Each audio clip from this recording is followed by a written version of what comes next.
Hi, I'm John McGuire. I'm the product manager for Global Search Group, and I'm going to take you through some of the changes and updates that we have coming for GitLab 15.3. And I have with me Dimitri, Nick, and CZ, who are going to cover some of the other sections with the 15.3 as well. So the first thing that we're looking at is a feature that has to do with autocomplete dropdowns in the nav bar. This is a feature that works, and it's actually really helpful, but sometimes it is really slow.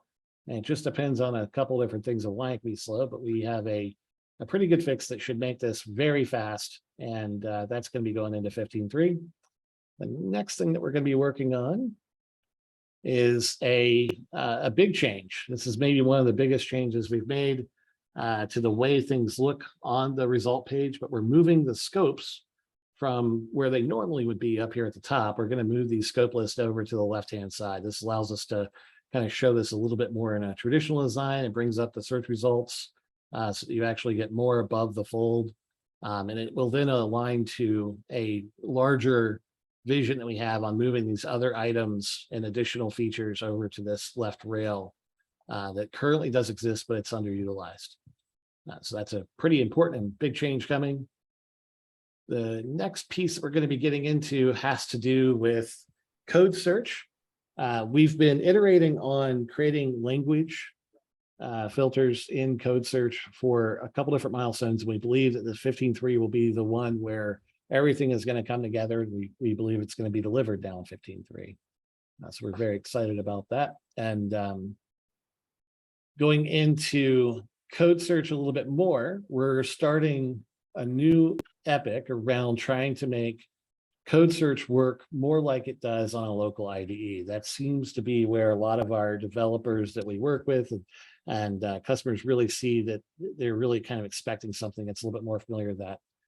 The first area we're going to start delivering on with this has to do with some of the special character functions that are difficult to make work because of how this gets indexed and it made available. And so we're starting with not trying to change how that works, but actually build out the test case that says, here are the test suite that we want to make sure are examples that work. And then with test over design, we're going to be then making our changes to make sure that we can meet those tests. So this will be a more comprehensive list over time, but this will get us started with that list. And then as we continue to make changes, we'll be able to verify that we're still meeting all of those examples that we've identified. All right, CZ is going to take us through some of the changes that we have coming up with our maintenance section. Hi, so for the maintenance work that we planned for GitLab 15.3 release, we have two major issues. First, we currently have an advanced search migration that's going to pause the indexing if we detect a unsupported Elasticsearch version or OpenSearch version. And this should be converted from a migration to a pre-flag check that's used in the migration workers to support future search versions, upgrade, and the deprecation work. The other one we're going to work on is to continue our work on the epic about making sure the index integrity. We have started the work in 15.2, and we're going to continue the work in 15.3. In 15.3, we're going to improve the logging and the traceability of GitLab Elasticsearch Indexer. That's the maintenance work we planned for 15.3. I'm going to hand over to John for the bugs. All right, so with every milestone, we're always trying to kind of pay off some of our tech debts, and then also trying to make sure that we're keeping with a goal of decreasing the number of bugs that are currently out there. This milestone, we have two pretty important ones. One of them's a little bit old too, so it's good to be able to clear some of the older ones out. The first one is a Sev2. And it has to do with search results that have a long line that's showing that actually causes for horizontal scrolling to happen in the result view. And so you can kind of see that it actually makes the results scroll because it just has too many characters in that one line. And so we have a fairly simple change. It's just going to actually allow us to wrap it as the different number of characters displayed in that table will change. We do this in diffs today, and we're just basically looking to implement the same type of concept.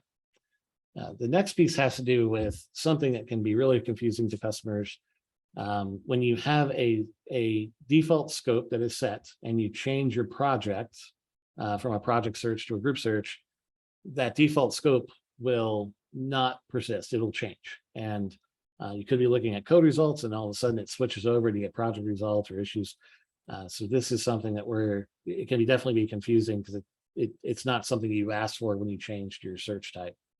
So this is something that we're targeting in 15.3. And then I'm going to hand it over to Nick to cover a couple of the UX design pieces that we have coming up as well. Yeah, thanks, John. So for this milestone, we're focusing on a couple issues that address some of the insights that came out of our foundational research that we did a bit ago. And the first one is making it easier for users to learn about and find help resources for advanced search. So today we do offer a way to get to our documentation from our results page, but it's somewhat hidden from users. And we want to make this a bit easier for them to find and get help when they need it. So we've already actually tested one solution with this during some solution validation last milestone. And we just have a little bit more design work to do on this to get this ready for development. And so that's one of the items that we'll be focusing on. The next item that we'll be working on is adding epics to advanced search. So one of the other insights that came out of our research was that because things often change between our different scopes, such as issues, MRs, epics, things not appearing the same in the UI or offering different functionality based on which scope you're on, that can be somewhat problematic for users and make it harder for them to use our product. And so one thing we're trying to do is kind of standardize some of the different options that we have, as well as things like sorting options.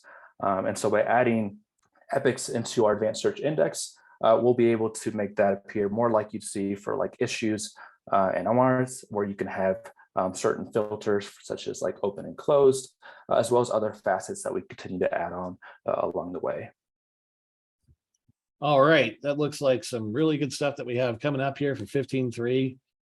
It's definitely see how the ability to kind of break this out into feature and maintenance and bug, as well as UX design, really helps kind of explain where we're kind of going from a feature standpoint, how we're still investing in the ideas of continuing to add maintenance and pay down our technical debts around maintenance and bugs, while we're still looking forward with some of the things that are coming out with UX design.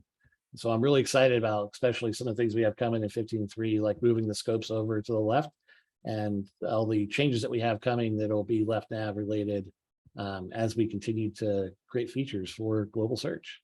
Thank you.